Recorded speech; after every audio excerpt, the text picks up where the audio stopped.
Ashwin, maybe we can grab some coffee and get to your backstory in this next segment.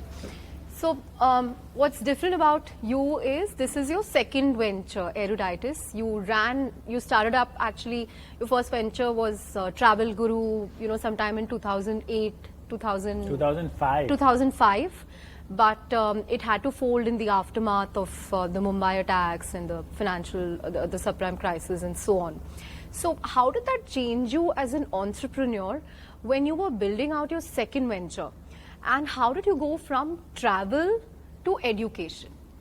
Yeah, so Travel Guru we started in 2005. We sold to Travelocity in 2009. And in that journey, I had many ups, many downs, and I learned a lot. We were just able to return money to our investors, so it was an okay outcome financially. But from a learning experience, Chandra, it was a really good experience for me. In fact, I think a lot of entrepreneurs benefit if they can go into those kind of experiences early on in their career.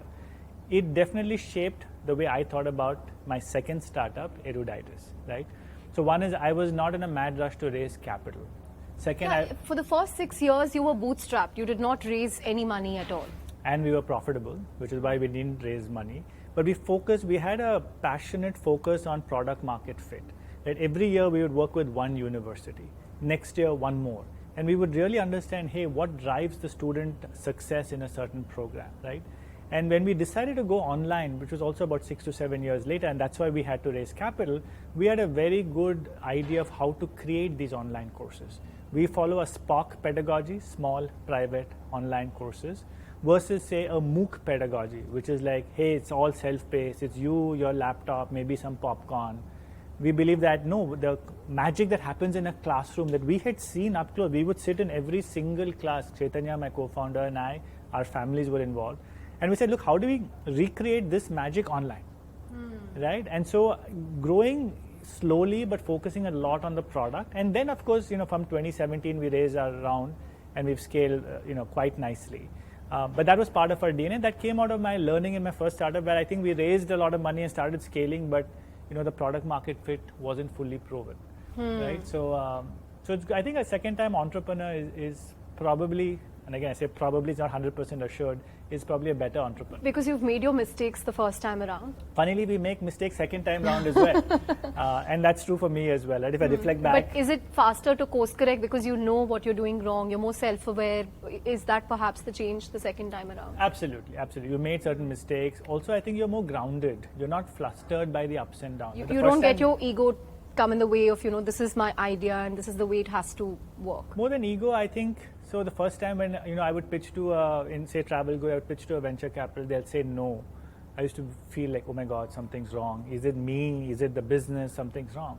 Now somebody says no, it's for me, it doesn't matter. So it's easier to deal with rejection also. Ups and downs of this journey or something that, and similarly the ups. So today somebody might say, okay, you're a unicorn, you're valued at X, but you're like, okay, fine, that's nice, but you're not going to get carried away with it. Versus again, in my first startup, your first round you close, the second round you close, or you're doing an M&A, you're like, wow, so exciting. But then you realize it's a long journey, right? And so you're not taken away too much by the ups, nor are you kind of hammered by the downs. The one other thing I would say is, I think, you asked me also from travel, why to education, right? One thing I can say for sure is, everybody can start up, but nobody can guarantee the success at the end of that startup. Like everybody who starts, by the way, believes they have a fantastic idea. Otherwise, why would you start? Yet, only 2 out of 10 companies even survive the first year, right? So that's basic statistic. So what I decided to do the second time around was to say, look, I don't know the financial outcome, how that's going to be, but let me spend the next 10 years of my life in an area that I care deeply about. And for me, education and healthcare were 2 such areas. And as I started doing my work, I felt education was a better fit for me. And making high quality education, like my co-founder and I, we had access to very good education. You went to Harvard, he went to INSEAD. Exactly, right? I mean, doesn't get better than those educations that you can get. But how many people can even access that? How many people can afford that? And yet when you grow up in India, you grew up in Mumbai. I mean, look around us. There's islands of prosperity and oceans of poverty, right? And there's such an aspiration for education to do better in life.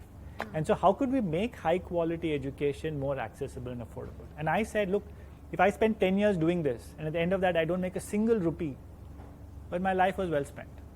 right? So at least I know that I was going to spend 10 years doing some good. Now the icing is, supposing that startup also does very well, which when we started, nobody could predict. And then that's even a better. bonus, yeah. So I think that's why the flip from say a travel to say education, and honestly, I think that was a wise decision because